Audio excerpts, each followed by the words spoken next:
இனிமை தமிழ் மொழி எமக்கு இன்பம் தரும்படி வாய்த்தனல் அமுது. அந்த அமுதை தொழுது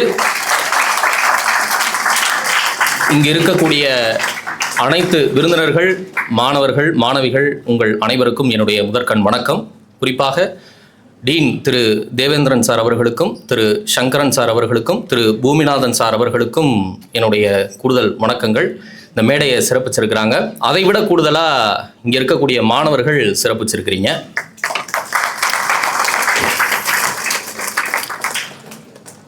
வாடிய பயிரை கண்டபோதெல்லாம் வாடினேன் அப்படின்னு வள்ளலார் சொல்லியிருக்கிறாரு. இந்த வாக்கியம் ரொம்ப புகழ்பெற்ற ஒரு வாக்கியம். ஏன் இந்த வாக்கியம் புகழ்பெற்று வரலாற்றில் நிலைத்து நின்றது அப்படின்னா, வாடிய மனிதர்களை கண்டபோது வாடினேன் அப்படின்னு வள்ளலார் சொல்லியிருந்தா அது ரொம்ப சாதாரண ஒரு விஷயமா இருந்திருக்கும். ஒரு சாதாரண மனுஷன், அதற்கு மேலே ஒரு மனிதநேயம் கொண்ட ஒரு மனிதர் அப்படிங்கிற அளவில் தான் அவர் நின்றிருப்பார். அவர் வாடிய பயிரை கண்டபோதெல்லாம் வாடினேன் அப்படின்னு சொன்னார். இந்த பயிருக்கு ஓரறிவு தான் இருக்குது. அந்த பயிர் வாடுவதை கண்டு ஒரு மனிதர் மனம் வாடுகிறார், வருந்துகிறார் அப்படின்னா அதுதான் உலகத்திலே ரொம்ப உயர்ந்த ஒரு தத்துவமாக இருக்கக்கூடும். அந்த ஒரு தத்துவத்தை உரைத்து சொன்ன வள்ளலார் இன்னைக்கு தமிழ் இனத்தோட ஒரு மிகப்பெரிய அடையாளமாக உலக அரங்கில் உயர்ந்து நிற்கிறாரு. அந்த ஓரறிவு கொண்ட பயிர் மேலே காட்டக்கூடிய அந்த ஒரு கருணை, ஜீவகாருண்யம் இருக்குது பார்த்தீங்களா, அதுதான் உலகத்திலே ரொம்ப உயர்ந்தது. அப்படிப்பட்ட ஒரு கருணை, ஜீவகாருண்யம் இதெல்லாம் சேர்ந்து இருக்கக்கூடிய ஒரு படிப்பாகவும், அதை பயிற்றுவிக்கக்கூடிய ஒரு இடமாகவும், அதை பயிலக்கூடிய மாணவர்களாகவும் உங்களை நான் பார்க்கறது ரொம்ப மகிழ்ச்சியாகவும் மன நிறைவாகவும் எனக்கு இருக்குது. பொதுவாக ஒரு படிப்பு அப்படிங்கிறது அடுத்த கட்டத்தில் ஒரு தொழிலாக மாறும், எந்த ஒரு படிப்பாக இருந்தாலும். ஆனால் படிப்பு தொழிலாக மாறும்போது அது சேவையாக மாறக்கூடிய தன்மை கொண்டது இந்த மருத்துவம் தான். ஏன்னா மருத்துவம் என்பது வெறும் தொழில் மட்டுமல்ல, ஒரு சேவை, சர்வீஸ். அந்த சர்வீஸ் மனிதர்களுக்கான நோயை கண்டறிந்து சரிப்படுத்துறது, குணப்படுத்துறது அப்படிங்கிறது ஒரு விஷயம். ஆனால் அதை தாண்டி எல்லா உயிர்களிடத்தும் அந்த ஒரு அன்பையும், அந்த ஒரு பொறுமையும், ஒரு பொறுப்பையும் காட்டி நம்ம அவர்களுக்கான ஒரு வாழ்க்கையை, ஒரு வாழ்வாதாரத்தை காப்பாற்றி கொடுக்குறோம் பார்த்தீங்களா, அது ரொம்ப ஒரு உயர்ந்த ஒரு விஷயம். அப்படிப்பட்ட ஒரு உயர்வான மதிப்பு மிகுந்த ஒரு விஷயத்தை செய்யக்கூடிய கால்நடை மருத்துவ கண்மணிகள் உங்கள் எல்லாருக்கும் என்னுடைய மனமார்ந்த பாராட்டுகள் முதல்ல நான் தெரிவிச்சுக்கணும்னு நினைக்கிறேன். இன்னும் நல்லாவே கை தட்டலாம். ரைட்.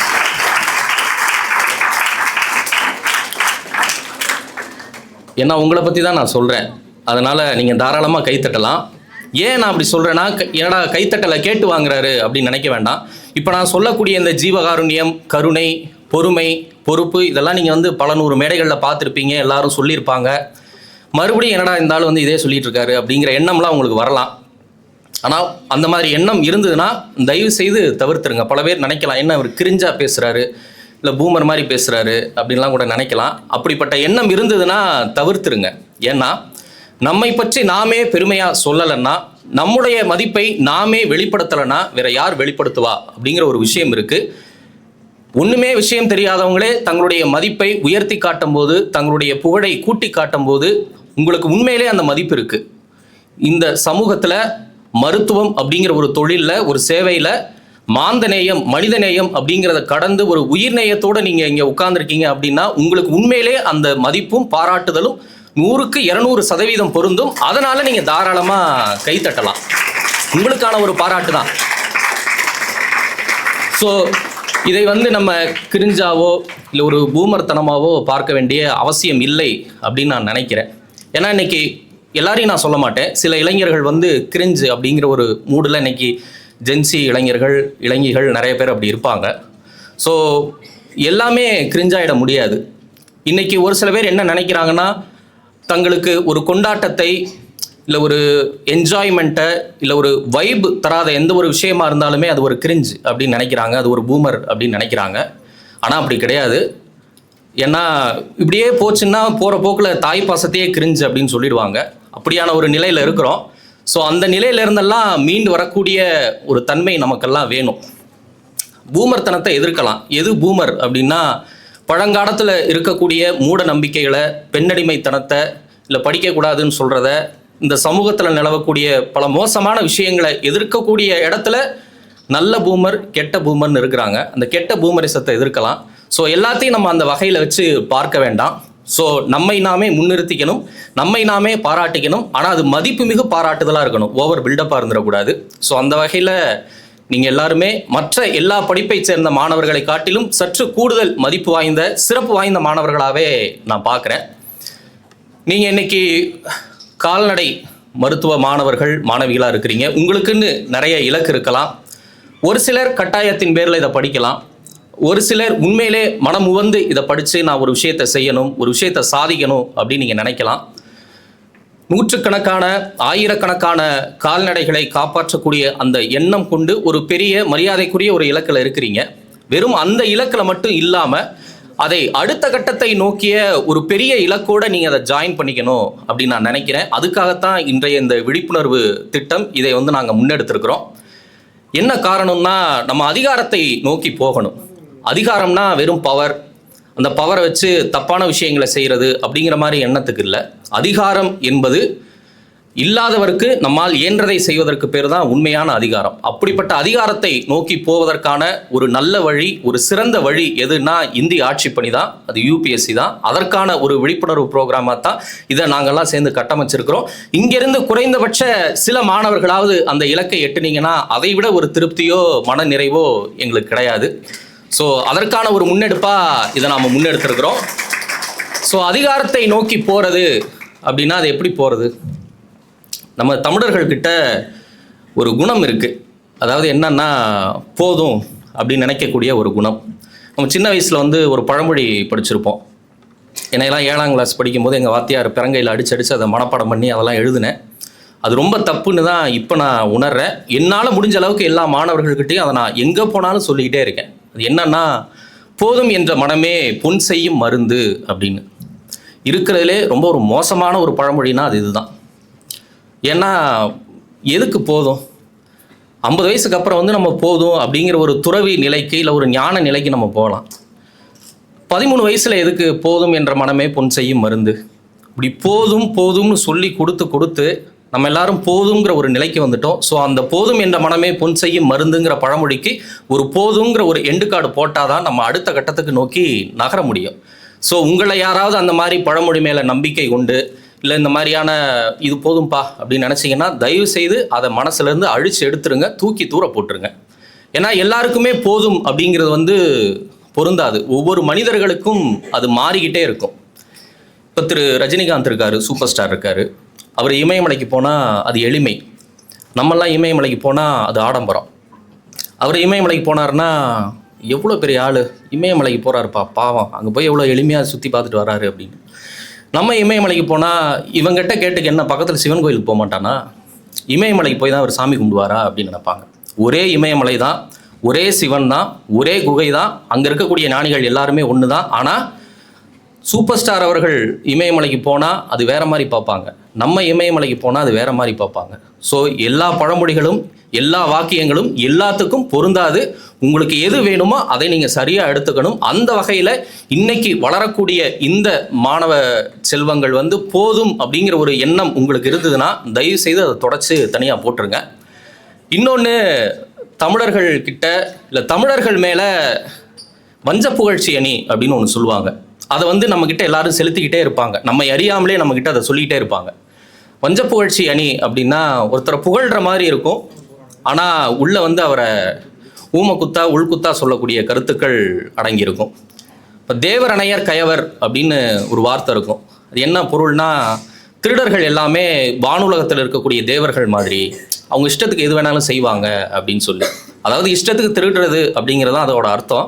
ஸோ தேவர்கள் மாதிரின்னா ரொம்ப புகழ்ந்து சொல்லக்கூடிய விஷயம் மாதிரி அது இருக்கும். ஆனால் உண்மையிலே அது ஒரு உள்குத்தான ஒரு விஷயந்தான். அப்படி தமிழர்கள் மேலே வைக்கப்பட்ட ஒரு மிகப்பெரிய வஞ்ச புகழ்ச்சி அணியாக நான் எதை பார்க்குறேன்னா, தமிழர்கள் தமிழ்நாட்டை சேர்ந்தவர்கள் ரொம்ப நல்ல உழைப்பாளிகள்ப்பா, ரொம்ப நல்ல திறமசாலிகள் அப்படின்னு சொல்லி நம்மளை உழைப்பாளிகள்னு சொல்லி அது ஒரு விதத்தில் பெருமை அப்படின்னாலும் வெறும் உழைப்பாளிகள் அப்படின்னு சொல்லி நம்மளை நிறுத்துறாங்களோ அப்படிங்கிற ஒரு எண்ணம் எனக்குள்ளே இருந்துக்கிட்டே இருக்கும். ஏன்னா உலகம் பூரா தமிழர்களுடைய காலடித்தடம் படாமல் இருந்ததே கிடையாது. அது ஆட்சி முறையாக இருந்தாலும் சரி, இல்லை இங்கேருந்து பிழைக்க போனவங்க உழைக்க போனவங்களாக இருந்தாலும் சரி. இப்போ இலங்கையில் தேயிலை தோட்டத்துக்கு உழைக்க போகணும், தொழிலாளர்களாக கூட்டிகிட்டு போகணும் அப்படின்னாலும் இங்கேருந்து தமிழர்களை தான் கப்பலேற்றி அனுப்புகிறாங்க. இப்போ சவுத் ஆஃப்ரிக்காவில் ஏதாவது வேலை செய்யணும், கொத்தடிமைகள் வேணும்னாலும் இங்கேருந்து தமிழர்களை தான் கப்பலேற்றி அனுப்புகிறாங்க. பர்மாலையும் அப்படி தான் பண்ணுவாங்க. சயான் மரண ரயில் பாதை அப்படிங்கிற ஒரு கதையெல்லாம் இருக்குது. அதை பற்றி இப்போ நான் எக்ஸ்பிளைன் பண்ண வேணாம், நீங்களே முடிஞ்சால் தேடி படிச்சுக்கோங்க ஃப்ரீ டைமில். கராச்சியில் முருகன் கோயில் இருக்குது, மாரியம்மன் கோயில் இருக்குது. இப்போ ஃபிஃபா வேர்ல்ட் கப் நடந்துகிட்ருக்கு. காங்கோவில் சாமுவேல் முத்துசாமி அப்படின்னு தமிழ் வம்சாவளி ஒருத்தர் விளையாண்டுட்டுருக்காரு. ஆஸ்திரேலியாவில் நிஷான் வேலு பிள்ளை தமிழ் வம்சாவளி அவர் விளையாண்டுட்டுருக்காரு. வெஸ்ட் இண்டீஸில் இருக்கிறாங்க, எல்லா ஊர்லேயும் இருக்கிறாங்க. தமிழர்கள் உழைக்க போன இடத்துல அவர்களுடைய உழைப்புக்கு உண்மையான ஒரு மதிப்பு, ஒரு செல்வம் இருந்ததுன்னா இன்றைக்கி உலகத்தில் ஒரு கால்வாசியாவது நமக்கு இருந்திருக்கணும். ஆனால் அதெல்லாம் கிடையாது. வெறும் உழைப்பாளிகளாக மட்டும் நம்மளை வச்சுருக்கிறாங்க. அது ஒரு விதத்தில் பெருமை அப்படிங்கிற நிலையில் நம்ம சுருங்கிடக்கூடாது. அடுத்த கட்டத்துக்கு போகணும். அடுத்த கட்டம் அப்படின்னா என்ன? அது அதிகாரம். அதிகாரம்னா என்ன? பவர். அந்த இடத்துக்கு போகணும். நம்ம அப்படி போய் மற்றவங்களை யாரும் அடக்கக்கூடாது. அடக்கி ஒடுக்கிறதுக்கோ இல்லை ஒடுக்குமுறை செய்கிறதுக்கு இல்லை நான் தான் பெரியவன் அப்படின்னு காட்டுறதுக்காக சொல்லலை.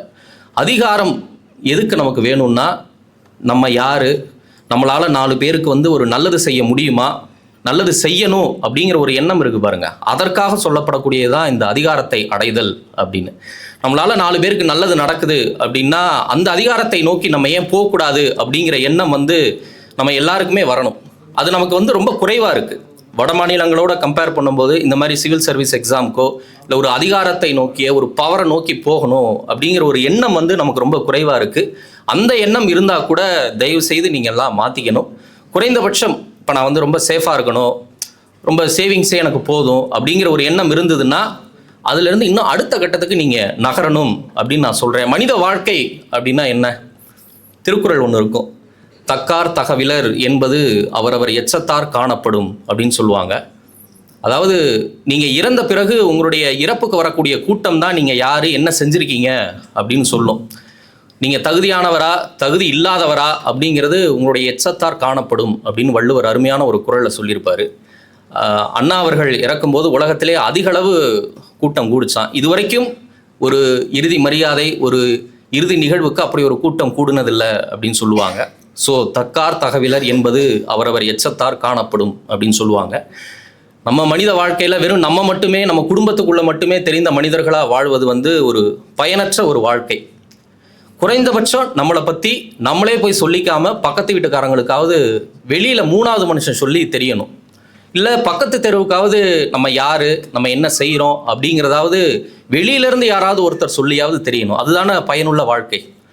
இல்லைன்னா 4 கால் பிராணிகளுக்கும் நமக்கும் என்ன வேறுபாடு இருக்குது? எந்த வேறுபாடும் கிடையாது. இன்னும் சொல்லப்போனால் அதை விட மோசமான வாழ்க்கை தான் மனிதர்கள் இன்னைக்கு இருக்கக்கூடிய குறுகிய எண்ணம் கொண்ட மனிதர்கள் வாழ்ந்துக்கிட்டு இருக்கிறாங்க. பிறக்கிறாங்க, கஷ்டப்படுறாங்க, கஷ்டப்பட்டு படிக்கிறாங்க, கஷ்டப்பட்டு வீடு கார் வாங்கி இஎம்ஐ வாங்கி கஷ்டப்பட்டு எல்லாத்தையும் பண்ணி குழந்தைகளை பற்றி கஷ்டப்பட்டு அவங்கள கரையேற்றிட்டு கஷ்டப்பட்டே போயிடுறாங்க. இது ஒரு வாழ்க்கையா? இந்த மாதிரியான ஒரு வாழ்க்கை வாழ்வது, ஏன்னா மனித பிறப்புங்கிறது சாதாரண பிறப்பு கிடையாது, எல்லாருக்கும் அது கிடைக்காது.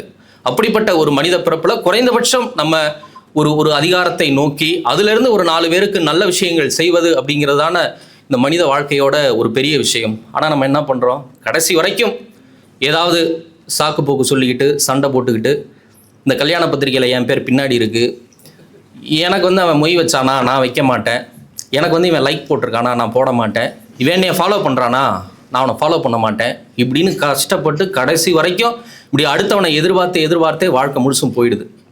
அதை தாண்டி பெரிய வட்டத்துக்குள்ளே நம்ம வரணும். அப்படி வந்தால் தான் நம்ம மனிதர்களாக பிறப்படுத்துவதற்கு ஒரு அர்த்தம் இருக்கும், ஒரு உண்மையான பொருள் இருக்கும்.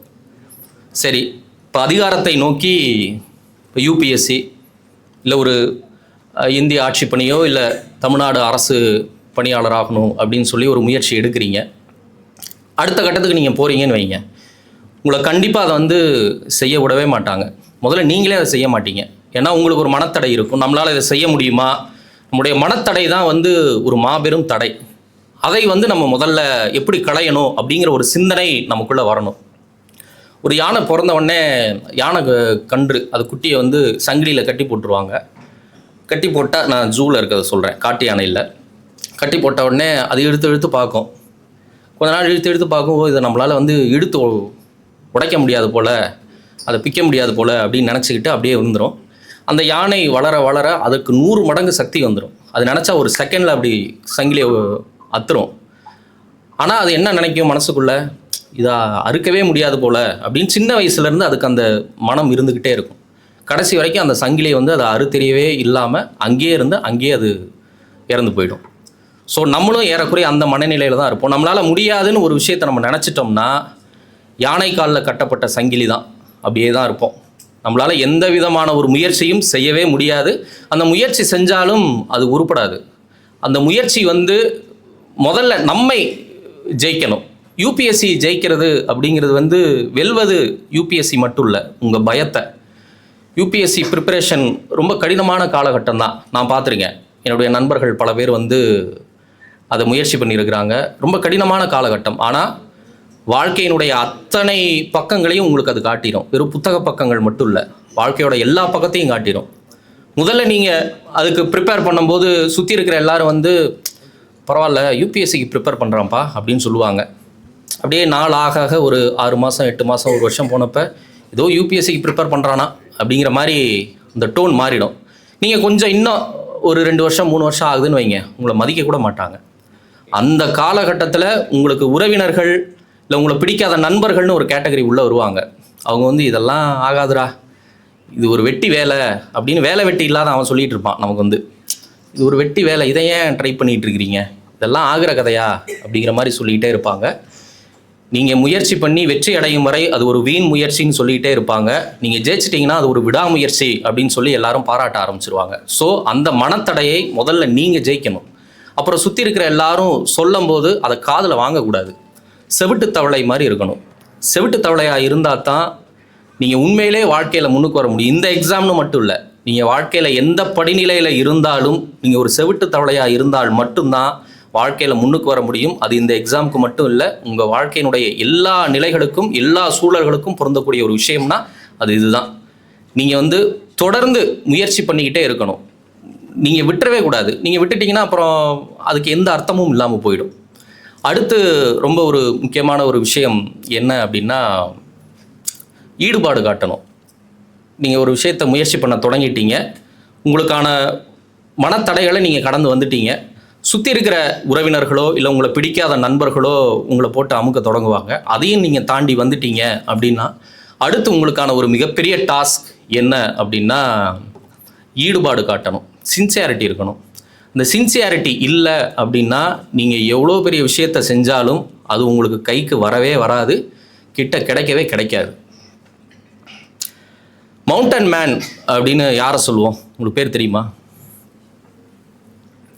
இந்தியாவின் மலை மனிதன் அப்படின்னா யாரு?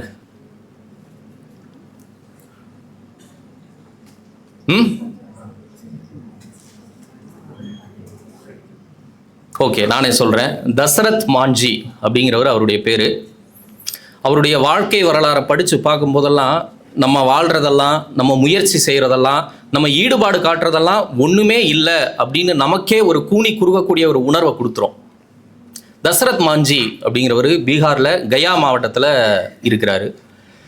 1959 அது வந்து ரொம்ப ஒரு பிற்படுத்தப்பட்ட ஒரு கிராமம்.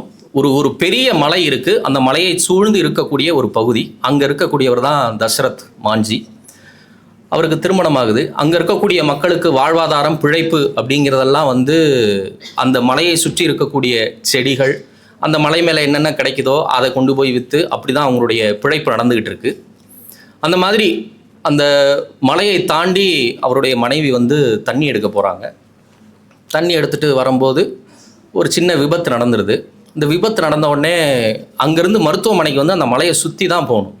அந்த மலையை தாண்டி போக முடியாது, அந்த மலையை சுற்றி போகணும். ஏறக்குறைய வந்து ஒரு 60 கிலோமீட்டர் இருக்கும். அப்படி அந்த மலையை சுற்றி போகக்கூடிய சமயத்தில் அவங்க மனைவி இறந்துடுறாங்க. ரொம்ப காதல் மனைவி இறந்துடுறாங்க 1959. அவர் பார்க்குறாரு, என்னடா இப்படி ஆகிப்போச்சே அப்படின்னு சொல்லிட்டு அவர் தன்னுடைய வாழ்க்கையை முடக்கி கொள்ள விரும்பலை.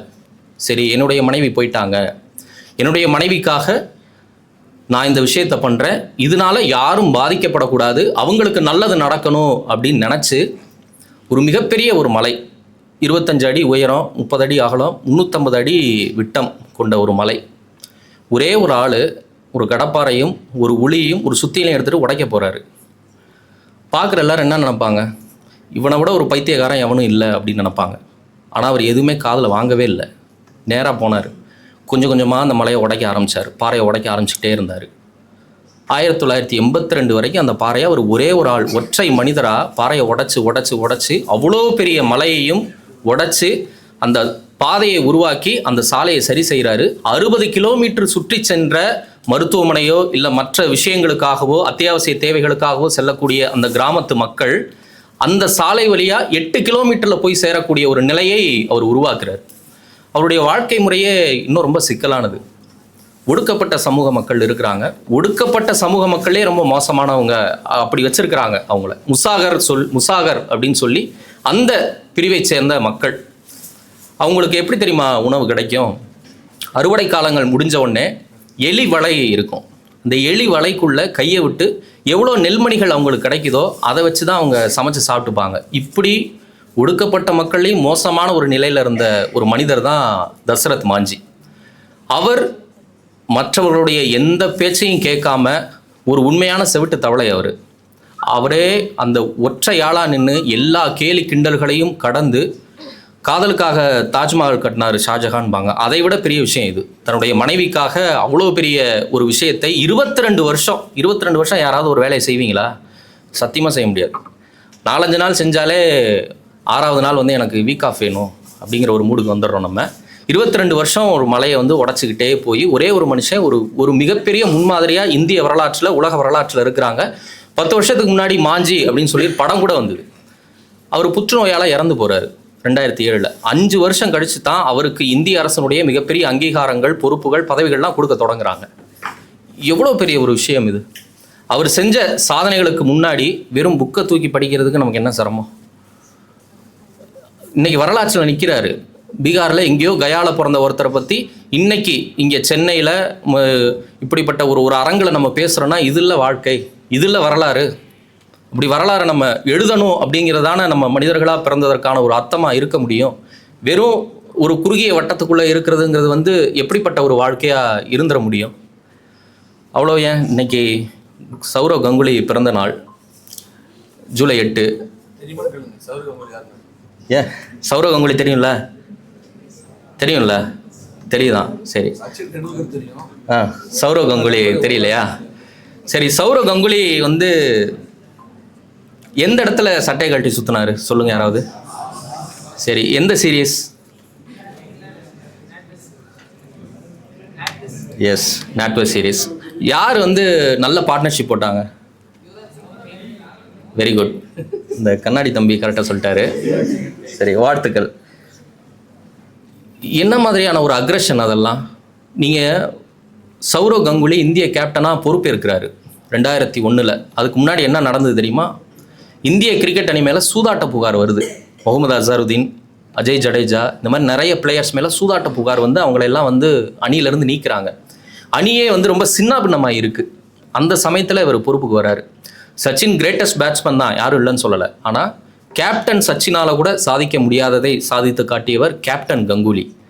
ஒன்றுமே இல்லாத ஒரு டீமை, புதிய ரத்தங்களை, புது இளம் தலைமுறையை உருவாக்கி ஷேவாக், தோனி, யுவராஜ் சிங், ஹர்பஜன் சிங், இந்த மாதிரி பல புதிய வீரர்களை உள்ளே இறக்கி 2003 வெறும் ஆஸ்திரேலியாட்ட மட்டும்தான் தோக்குறாங்க. அது லீக்லேயும் சரி, ஃபைனல்லையும் சரி. ஃபைனல் வரைக்கும் கூட்டிகிட்டு போனார்.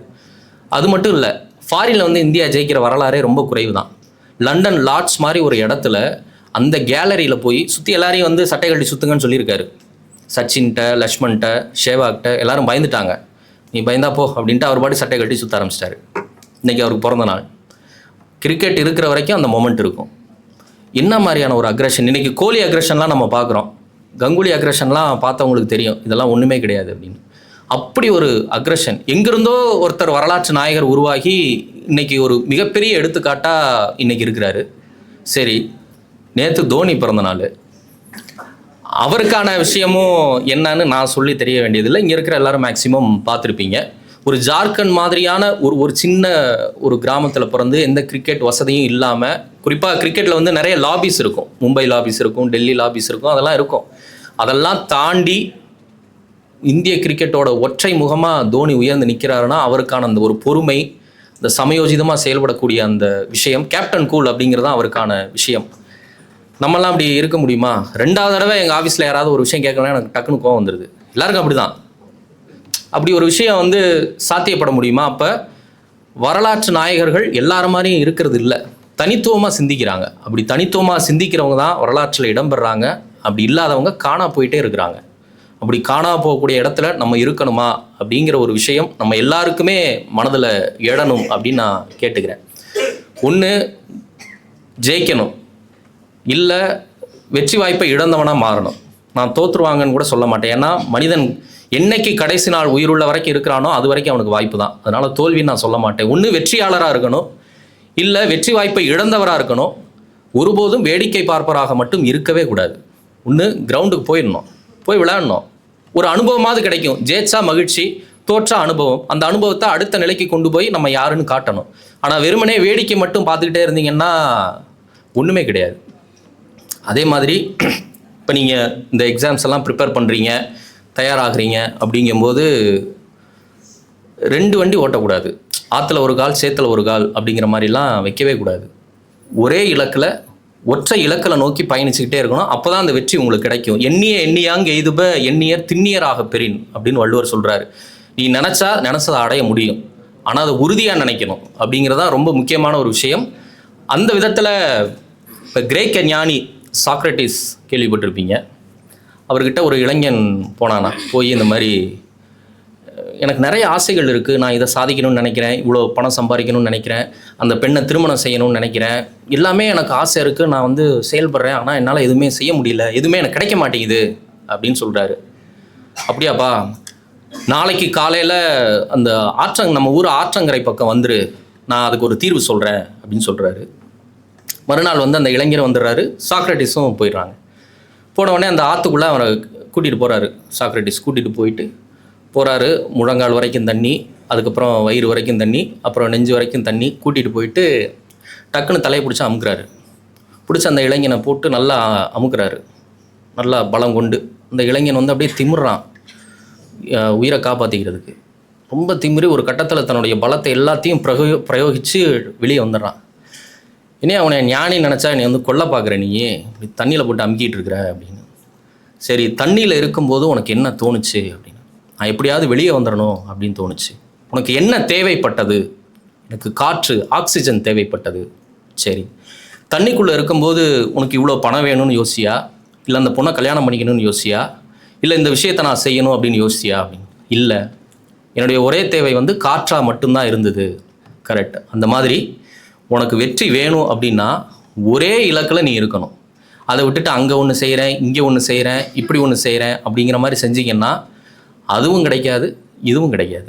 ஒரு விஷயத்தை உறுதியாக ஈடுபாட்டோட ஒரே நேர்கூட்டில் செஞ்சால் மட்டும்தான் உங்களுக்கு அந்த வெற்றி கிடைக்கும். இல்லைன்னா அந்த வெற்றி கிடைப்பதற்கான வாய்ப்பு ரொம்ப ரொம்ப குறைவு.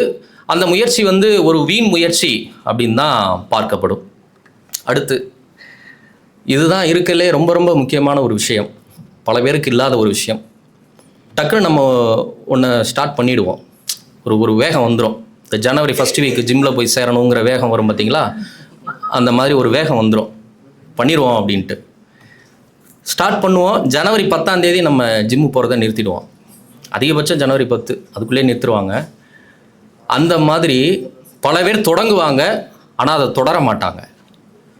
வாழ்க்கையில் என்னோட அனுபவத்துலேயும் சொல்கிறேன், ரொம்ப நீங்கள் எத்தனை ரொம்ப வேணாலும் போட்டுக்கோங்க, இந்த ஒரு விஷயம் உங்களுக்கு ரொம்ப முக்கியம். அது என்ன அப்படின்னா கன்சிஸ்டன்சி, நிலைத்தன்மை.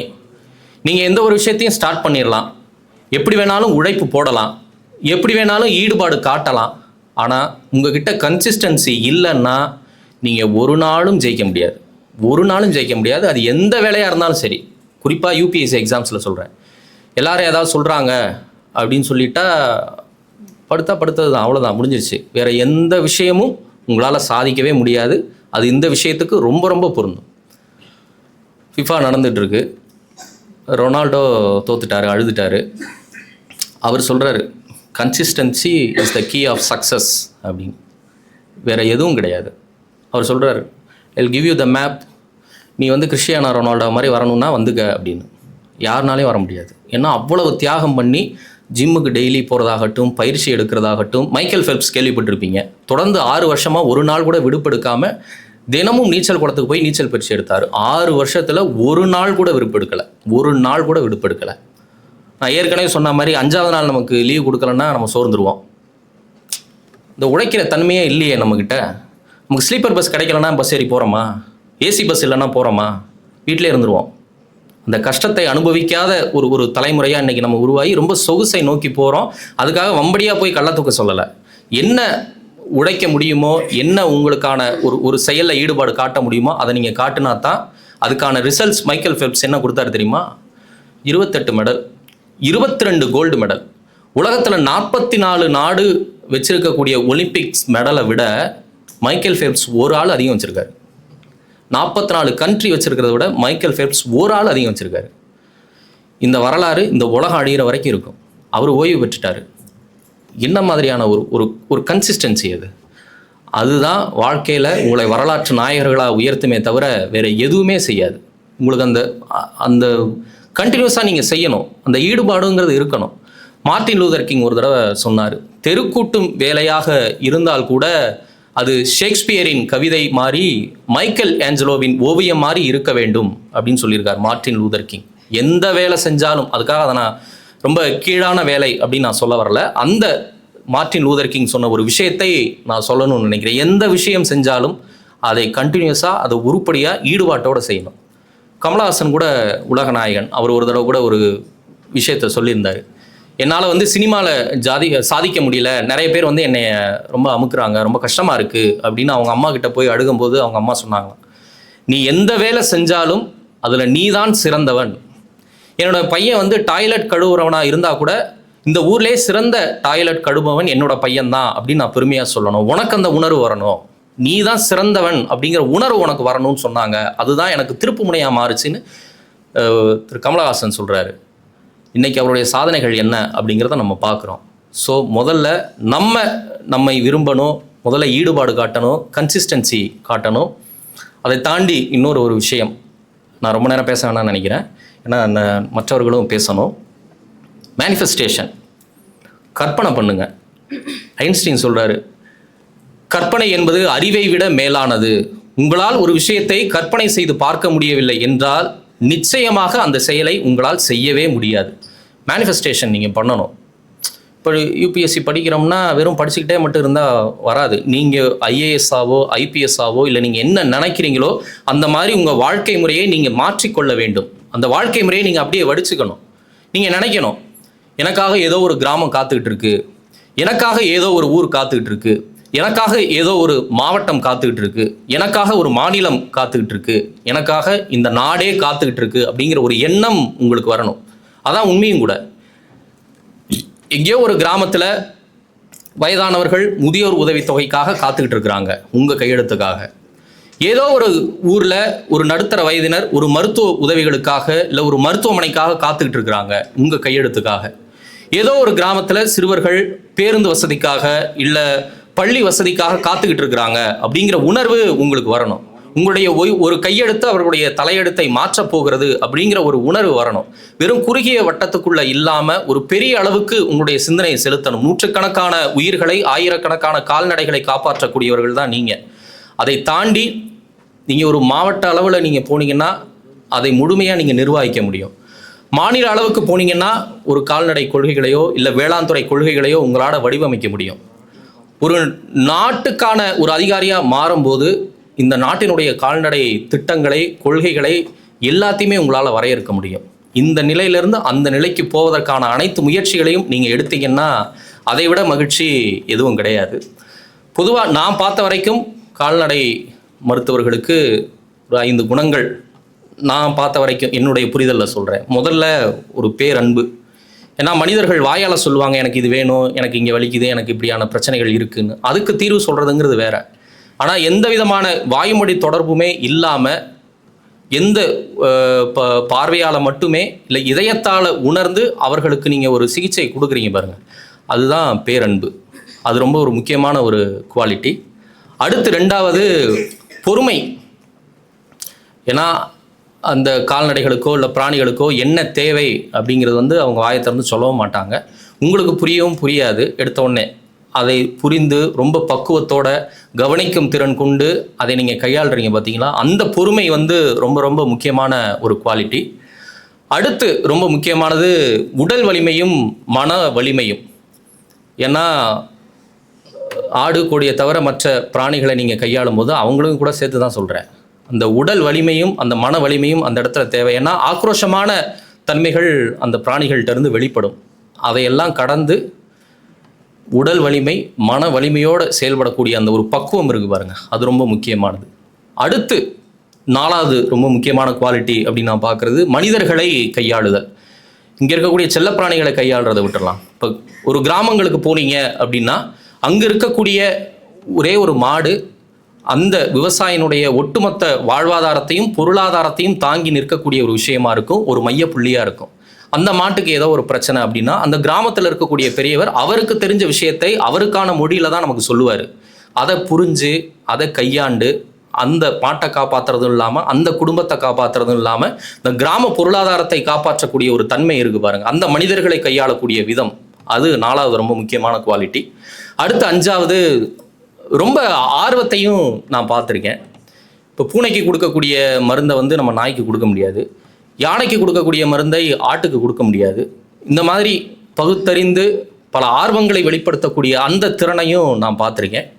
ஸோ பேரன்பு, பொறுமை, உடல் மன வலிமை, மனிதர்களை கையாளுதல், அந்த ஆர்வம், இந்த 5ம் எந்த அளவுக்கு கால்நடை மருத்துவர்களுக்கு தேவையோ அதே அளவுக்கு ஈக்குவலாக தேவைப்படக்கூடிய ஒரு விஷயந்தான் யூபிஎஸ்சி. ஸோ அங்கே நீங்கள் போடக்கூடிய முயற்சியை இன்னும் பெரிய அளவில் போட்டு இன்னும் பெரிய எல்லைக்கு நீங்கள் இன்னும் அடுத்த கட்டத்தை நோக்கி வரணும் அப்படிங்கிறதான் என்னுடைய ஒரு விருப்பமாகவும் இருக்குது. அதையும் நான் நிறைவாக சொல்லி முடிக்கிறேன். இறுதியாக ஒரே ஒரு குறள் மட்டும் சொல்லலாம்னு நினைக்கிறேன். காண முயலெய்த அம்பினில் யானை பிழைத்த வேல் ஏந்தல் இனிது. குறள் 772. என்னோட பர்சனல் எக்ஸ்பீரியன்ஸில் இந்த குறளை என்னுடைய வழிகாட்டியாகவே நான் வச்சுருக்கேன். இந்த குறளோட அர்த்தம் என்ன அப்படின்னா, காட்டில் ஒரு சின்ன முயலை எய்ம் பண்ணி அதை நீங்கள் வீழ்த்துறதை விட ஒரு பெரிய யானையை எய்ம் பண்ணி அதன் மீது அம்பு எரிஞ்சு அந்த அம்பு மிஸ் ஆனால் கூட பரவாயில்ல அப்படின்னு வள்ளுவர் சொல்கிறாரு. அதாவது small aim is a big crime அப்படின்னு சொல்கிறாரு. பெரிய அளவுக்கு உங்கள் இலக்கை வையுங்க, சின்ன இலக்கில் நீங்கள் வெற்றி பெறுவதை விட பெரிய இலக்கில் நீங்கள் தோற்று போனால் அதை விட பெரிய விஷயம் எதுவும் இல்லை அப்படின்னு சொல்கிறாரு. என் வாழ்க்கைக்கான ஒரு குறளாக நான் அதை வடிச்சுக்கிட்டு இருக்கேன். ஏன்னா எல்லா சமயங்களையும் நான் பெரிய முயற்சிகளை மட்டும்தான் என்னோட பர்சனல் எக்ஸ்பீரியன்ஸில் சொல்கிறேன், அதை நான் பண்ணிகிட்டு இருக்கேன். மேக்ஸிமம் அதில் நான் சக்ஸஸ் ஆகிறேன். ஸோ அதனால் முடிந்த அளவுக்கு மாணவர்கள்கிட்ட நான் கேட்குறது, திருக்குறள் வாய்ப்பு இருந்தால் படிங்க, திருக்குறளை படிங்கிறத விட அதோட உரையாடுங்க. ஏன்னா ஒரு சின்ன குறள் அதனுடைய வார்த்தைகள் உங்களுடைய வாழ்க்கையை மாற்றும். நானே அதற்கு ஒரு பெரிய உதாரணம் தான். ஸோ அதனால் வெறும் ரீல்ஸ் பார்க்குறத நான் தப்பு சொல்ல மாட்டேன், வெறும் ரீல்ஸ் மட்டும் பார்க்காம மற்ற விஷயங்கள்லையும் கவனம் செலுத்துங்க. ஏன்னா ரீல்ஸ் பார்த்தீங்கன்னா உங்களுக்கு நல்ல மோட்டிவேஷன் கிடைக்கும். அதுக்காக வெறும் மோட்டிவேஷன் ரீல்ஸ் மட்டுமே பார்த்துக்கிட்டு இருந்தால் யார் ஹார்ட் ஒர்க் பண்ணுறது? வெறும் ரீல்ஸ் மட்டும் தான் பார்த்துட்டு இருக்கணும். இந்த சந்தானம் படத்தில் ஒரு காமெடி வரும். சந்தானம் ஒரு இடத்துல இன்றைக்கி முதலமைச்சராக இருக்கக்கூடிய திரு விஜய் அவர் கூட சேர்ந்து ஒரு இடத்துல திருட போவார். வேலாயுதம் படம்னு நினைக்கிறேன். திருட போகும்போது அங்கே சிங்கமுத்து, வையாபுரி கூட 3 பேர் நிற்பாங்க.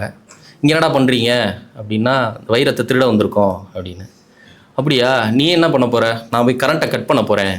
நீ என்ன பண்ண போகிற? நான் போலீஸை டைவர்ட் பண்ண போகிறேன். நீ என்ன பண்ண போகிற? நான் இந்த மாதிரி பண்ண போகிறேன். அப்போ வைரத்தை யாரா எடுக்கிறது? ஐயோ மகனே, அதை மறந்துட்டேன்டா அப்படின்னு. அப்போ வெறும் ரீல்ஸ் மட்டும் பார்த்துட்டு மோட்டிவேட் ஆகிட்டே இருந்தால் ஒன்றும் நடக்காது. ஹார்ட் ஒர்க் போடணும். ஏன்னா ஹார்ட் ஒர்க்குக்கு எந்த ரீப்ளேஸ்மெண்ட்டும் கிடையாது, உழைக்கணும்.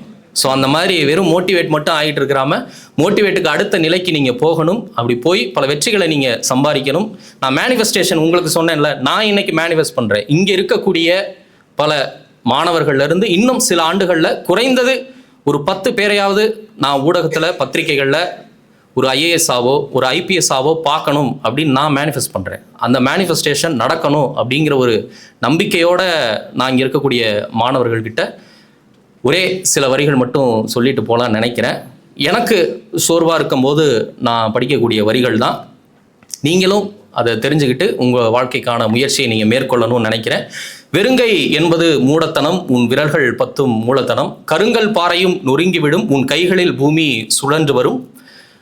மூளையில் கிடக்கும் வாலிபனே, தினம் முதுகில் வேலை தேடுகிறாய். பாலைவனம்தான் வாழ்க்கை என தினம் பல்லவி எதற்கு பாடுகிறாய்.